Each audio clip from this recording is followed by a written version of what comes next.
अस्सलामुअलैकुम dear student, आज का हमारा टॉपिक मल्टी सेलुलर ऑर्गेनिज्म में एनिमल के एग्जाम्पल को पढ़ना है।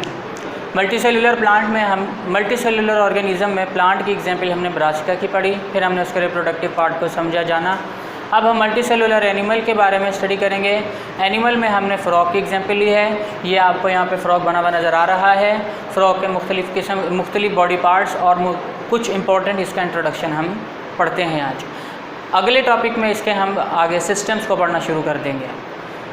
पहली बात यह है कि फ्रॉग्स ज़्यादातर lives in water and on land. मेंढक ज़्यादातर जो हैं पानी में भी रहते हैं और ज़मीन पर खुश्की पर भी रहते हैं।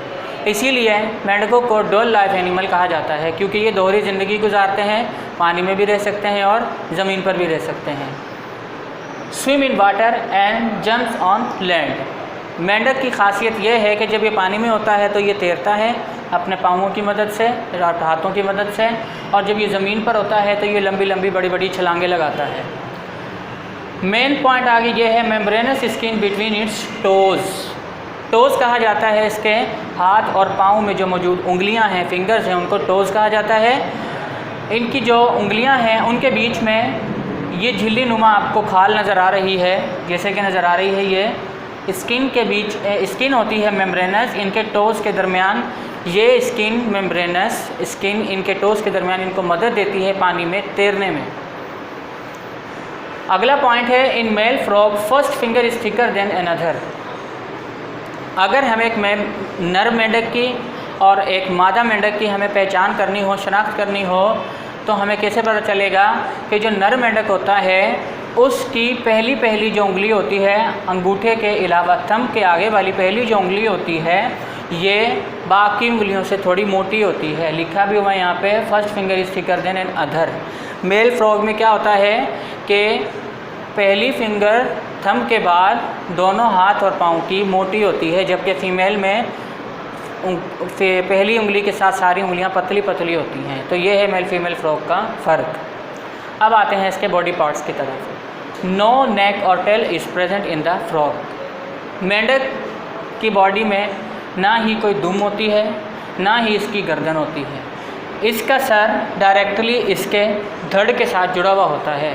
It's head is directly attached with their trunk. Trunk इसके धड़ को कहते हैं, छाती को कहते हैं, और इसका सर इसके धड़ के साथ जुड़ा हुआ होता है डायरेक्टली, क्योंकि इसके दरमियान कोई गर्दन नहीं है जैसे हमारी होती है नेक, हमारे हेड और हमारे ट्रंक के दरमियान। Conical head. मेंढक का सर जो होता है वो कॉनिकल होता है। कॉनिकल का मतलब ट्रायंगुलर शेप का होता है इसका सर। Bulging eyes. इसके कॉनिकल हेड के ऊपर दो मोटी मोटी सी बाहर की तरफ उभरी हुई निकली हुई आँखें होती हैं जिनसे ये देखता है। External nostrils are present.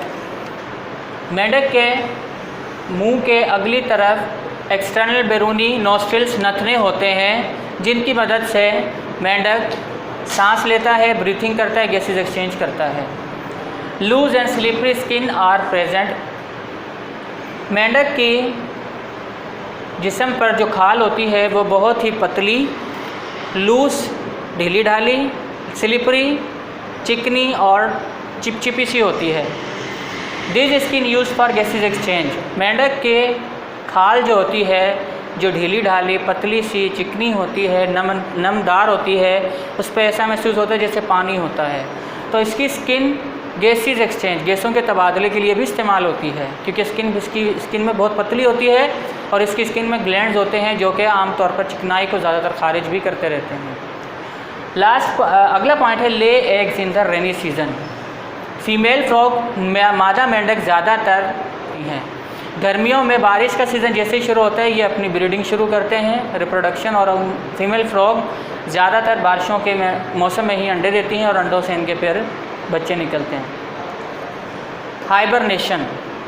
सर्दियों का मौसम जैसे ही शुरू होता है, मेंढक जो होते हैं वो तालाबों में, कीचड़ में या पानी में और अंदर घुस जाते हैं या धंस जाते हैं, छुप जाते हैं, और सारी सर्दी ये वहीं पर रहते हैं। क्योंकि मेंढक जो होते हैं ये कोल्ड ब्लडेड होते हैं, यानी सर्द खून वाले जानवर। कोल्ड ब्लडेड का मतलब ये नहीं है कि इनका खून दिखने में ठंडा हो या हमारा खून दिखने में गर्म हो। कोल्ड ब्लडेड का मतलब ये है कि ये ऐसे जानवर हैं कि इनका बॉडी टेम्परेचर मेंटेन नहीं रहता माहौल के मुताबिक, यानी जैसे ही माहौल का टेम्परेचर चेंज होगा इनकी बॉडी का ब्लड का टेम्परेचर भी चेंज हो जाएगा। इसीलिए जैसे ही सर्दियाँ आती हैं इनको सर्दी ज़्यादा लगने लगती है, इनका बॉडी टेम्परेचर भी डिक्रीज़ हो जाता है जैसे माहौल का टेम्परेचर डिक्रीज़ होता है। जैसे ही इनका टेम्परेचर बॉडी का डिक्रीज़ होगा इनको ज़्यादा से ज़्यादा सर्दी लगेगी।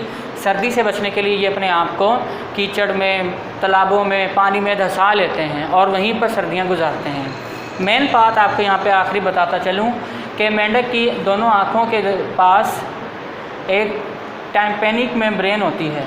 टाइम्पेनिक मेम्ब्रेन से ये सुनने का काम करते हैं, यानी कि मेंढक सुनते भी हैं किसी भी आवाज़ को, आहट को या किसी भी जानवर की आवाज़ को।